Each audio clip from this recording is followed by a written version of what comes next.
पाकिस्तानियों का सबसे बड़ा मसला क्या है? डिसेंसिटाइजेशन। ये एक साइकोलॉजिकल प्रोसेस है in which repeated exposure to disturbing, violent, painful or immoral events reduces emotional response to them.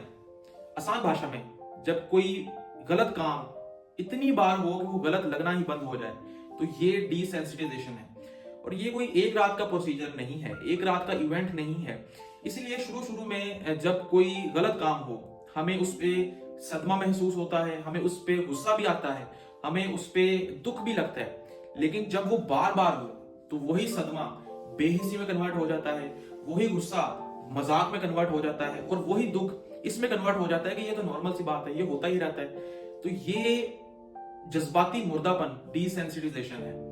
Pakistan में जहां वैसे तो तालीम की वैसी ही कमी है, एजुकेशन की वैसी ही कमी है, लेकिन जिस चीज की हमें सबसे ज्यादा जरूरत है वो जज्बाती और इखलाकी तालीम की है।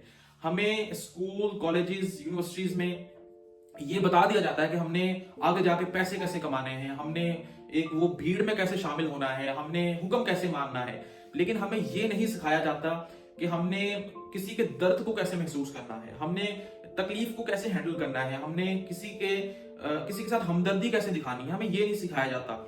इसीलिए जब हमारे सामने कोई दर्द आता है हमारे साथ, जब हमारे सामने कोई नाइंसाफी हमारे साथ नाइंसाफी हो रही होती है, जब वो हमारे सामने आती है, जब कोई दर्द हमारे सामने आता है, तो हम उसमें मीम्स बना रहे होते हैं, हम उसका मजाक उड़ा रहे होते हैं। बेशक वो हमारे साथ गलत हो रहा हो, हमें वो महसूस ही नहीं होता।